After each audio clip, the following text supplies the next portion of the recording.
Yan, wala ho tayong inasam at wala hong leader na gusto hong masira ang kanya pong bayan. Ano po?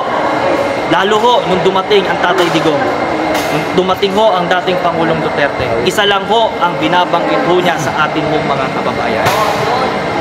Huwag kayong pumasok sa illegal na gawain dahil masisira ang buhay ninyo. Butihing Pangulo Rodrigo Roa Duterte, kasama po ng ating pong butihing Senador Kuya Bongo, Mr. Malasakit.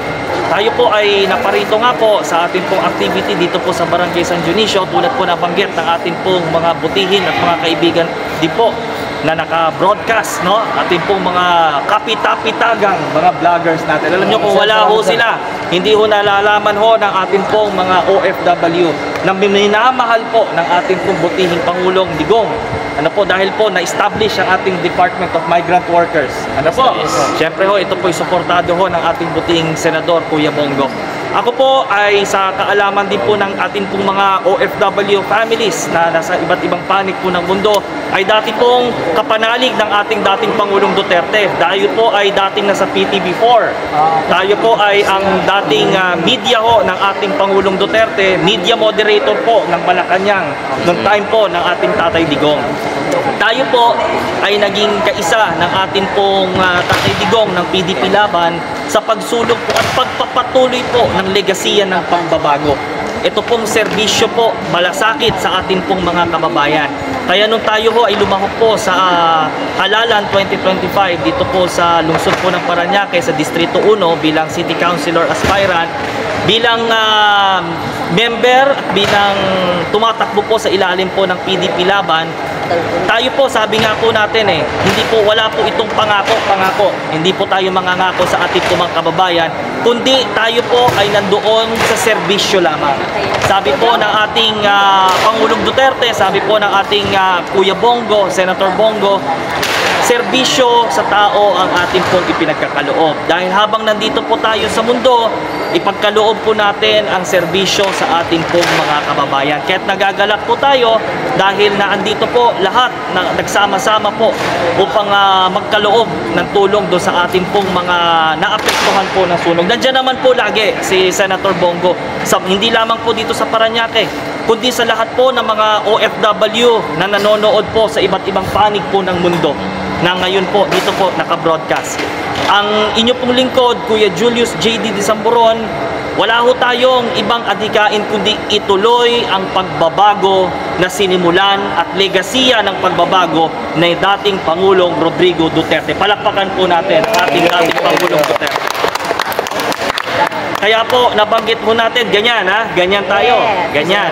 Siyempre, ang ating pong mga kasama ho nating mga vloggers po na nandito po ngayon, ito po ina-acknowledge natin sila bilang dati rin ho akong media, bilang nasa television ako. Alam nyo naman, noong time natin, di ba? Medyo ganyan na ng media at vloggers. Pero ho, bilang nagsusulong po ng public information, hindi lang ho dito sa Parañaque, sa District 1, kundi sa buong bansa ho, dahil katuwang ho tayo ng PDP Laban National, napakahalaga ho ng role ng social media. Bakit po? Dahil ho ang social media sa makabagong panahon, pwede ho nating itaguyod ang public information system. Palakpakan nyo ho ang inyo po mga sarili. Bakit ho public information? Bilang tayo ho ay nasa linya ho ng komunikasyon, ang tulong ho ng public information, lalo ho kapag ho may kalamidad, pag may kalamidad, nandyan ang social media. Gamitin natin ang mga social media para ipalaganap, ipabatid sa taong bayan na ganito ang mangyayari. May paparating na namang bagyo. Sana yung, nasan kaya yung, huwag na tayo maghanap kayo nasan na yung flood control. Ayun, may flood control. Ayun, di ba? Kaya ho, nandyan ho ang social media. Ayan, may mga nagla-live basahin lang natin yung isa, si Team Zara Ju. Hi sir, solid tatay. Solid Tatay Digong. Ayan, solid Duterte po tayo. Solid PDP po tayo. Kaya ho, tayo ho bilang mga maisog, ano ho ang atin hong patuloy na ipaglalaban? Ituloy ang pagbabago para ho sa bayan. Again, para sa bayan, hindi para sa sino. Shoutout Sir Kamote.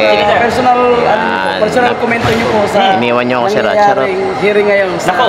Quadcom at sa Office of the Vice President. Yes. Personal niyo lang, sir. Okay. Anything na Sige. masasabi niyo po. Alam nyo naman, nandun tayo sa Senado, nung hearing nun sa Senado. Hapon, sir. Tapos meron din tayo kahapon sa Quadcom. Isa lang ho ang mababanggit natin dyan. Isa lang ang komento natin dyan. Ayaw nyo bang maging maayos ang ating komunidad? Ayaw nyo ba na nung time ng ating Tatay Digong ay nakita natin na napakalinis ng ating mga komunidad? Tama, sir. Tama yan. Ayaw nyo ba na ligtas tayo na pag lumalabas ka ng inyong tahanan, kahit ibuyak-yak mo ang iyong telepono ay walang makablot? Ayaw nyo tama yan, pa po sir. ba yun?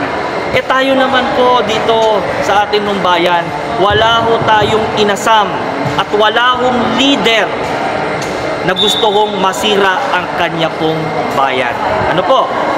Lalo ho nung dumating ang Tatay Digong. Nung dumating ho ang dating Pangulong Duterte. Isa lang ho ang binabanggit ho niya sa ating mong mga kababayan. Huwag kayong pumasok sa illegal na gawain dahil masisira ang buhay ninyo. Yan. At isa pa ho, ang sabi ho ng ating Tatay Digong, ano pa ho yun? Ay baka ito na ang huli ninyong Merry Christmas. Kaya ho, medyo ingat-ingat na lang ho. Ano ho. Pero ang isa lang ho masabi ko, my God. Ulit-ulit, my God. I hate drugs! Yan. Eh tayo ho, kung ano ho ang atin hong adikain bilang partner for change noon pa hong time na nagtatay Digong, ay itutuloy ho natin ho yan. Sa awa ho ng Panginoon. Kung ano po ang mangyari, sa awa ho ng Panginoon, itutuloy po natin yan. Saan man po tayo makarating. Na po. Muli, nagpapasalamat po tayo sa panayam na ito ng at ang dami, 1, 2, 3, 4, 5 times 100. Kulang pa, sir. Doble pa. Kulang pa to, sir. And Marami down, tayo. and times the whole world. Worldwide, nationwide. Nako, ako po ay nagagalak ko dahil isang karangalan po sa akin na ma-interview ng mga maisog na ito na nasa aking harapan.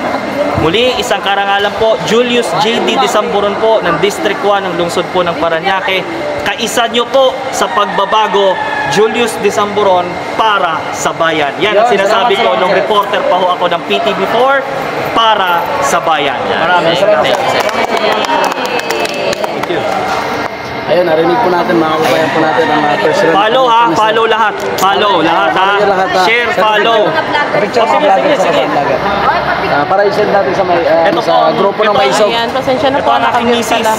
Mamaya i-upload ko po, Ugat may maganda. quality po tayo Ayos. sa video. Pasensya na po. Kasama natin si Sir. Miyembro ng DDP Laban. Nung nag-po tayo doon sa Makati,